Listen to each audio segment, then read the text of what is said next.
On to more radio news. Paddy Duke. Yeah, we briefly. Paddy Duke, who don't step it. in my intro. I'm the intro guy here. Oh, no, go ahead. You support me. Yo, my bad, bro.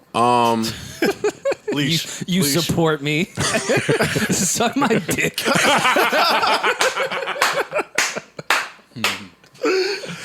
Paddy Duke. We briefly mentioned this. If you've seen the Yusef Hawkins documentary, by now you will see that Paddy Duke, a.k.a. Pascal Rossi. Rousey.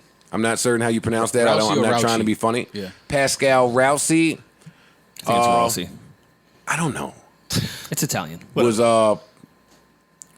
complicit in the brutal murder of Yusef Hawkins when a young man and a few of his friends went to Bensonhurst to look for a Pontiac and were targeted. And just watch it. This is on HBO, right? HBO. If you have yet to Storm see Over it. Brooklyn is the name of the doc. Yeah, Storm Over Brooklyn.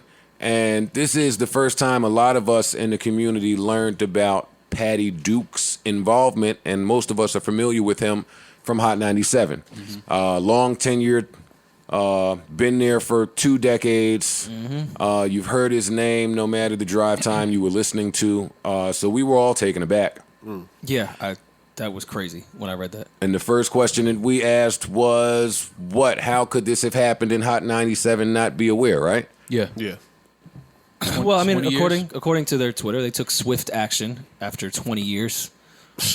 Well, first thing Monday morning, they let us know that he was let go from Hot 97. And they all said that they were totally unaware of his involvement in that. And they were shocked and taken aback, as most of us were. Yeah.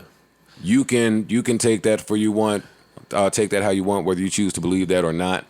But the bottom line is he is no longer a Hot 97 employee. I don't think nobody believes that. Watching that documentary was disturbing. I could see them hiring him and not knowing, but at some 20 point years. it's going to slip over the 20 years. Well, Yeah. I saw some people talking about when background checks started in New York City was like 2000, and he Right. was hired in the 90s, I guess. So they did that with new employees. They didn't do that with the employees that had already been there. Right. So there was no real background check required for him to get hired.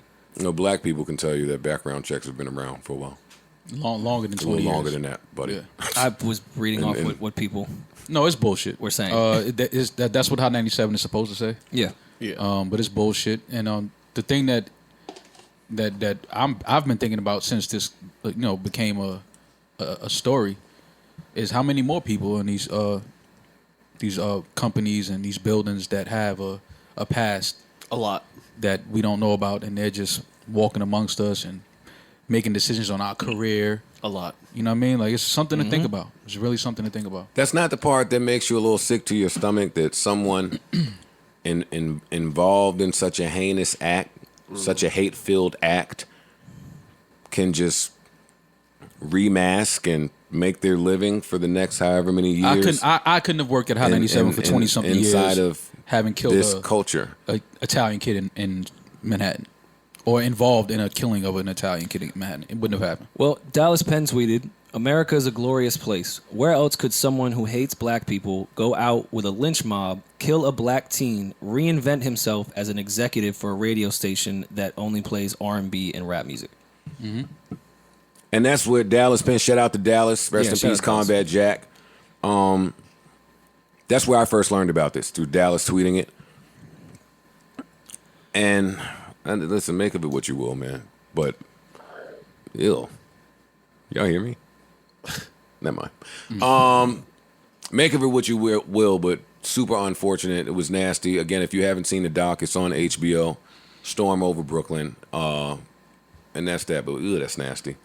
And rest in peace and prayers still to Yusef Hawkins and his family. Absolutely. But this is something to think about, because he's not the only one that's at these companies that has a questionable past. Well, that's my thing about aliases. Enough of aliases. Who are you, really? Right. What do you stand for? What do you represent? Where were you raised? Who can vouch for you? How many friends do you still have from your childhood? What was your childhood like? Right. Like, where are you from? People get offended by that question. Like when you ask them, like, where you from? Like when you generally don't know, like you meet somebody as an adult, Right. and you ask them like, yo, where you from? Like you a word? Like you grew up over there? Like people like, yeah, why? Like, fam, I think I have the right to know who's standing in front of me. Like, Yeah. I don't know nothing about you, but people get offended by that. Yeah, I can't see how this wouldn't have come up in 20 years. Not directly, like, yeah, I was involved in that, but just, I don't know, things just come together Yeah. piece by piece a little bit. A part of me was a little upset because Paddy Duke is such a tiny man. Mm-hmm. So for 20 years, this existed. Seems to be the tiny man. Yeah, but let all the black entertainers know that have been in your presence over the course of 2 decades and give us the option to want to beat your little tiny ass or not. Right. That's fair. That may have sounded real stupid, but No. I did think to myself, you tiny motherfucker. I think a lot of people felt like that over this weekend after this came out, because I really don't think a lot of people did not have any idea You about this. little motherfucker, you. Yeah, I feel you though. I feel you. Yeah, I find it hard to believe that no one knew until people knew last week. People Yeah. knew. Yeah, come on. They knew, and that's why this Hot 97, this statement is just all this bullshit.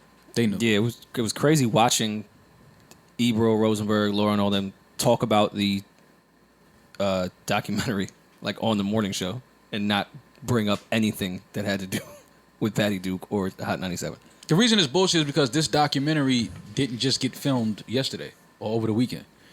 This documentary has been in production for probably years at least. Right. As most documentaries are. They're Yeah. filmed over a course of at least 2 or 3 years. Right. People do interviews. So to say that nobody at Hot 97 had any idea that this was a thing, no, that's bullshit.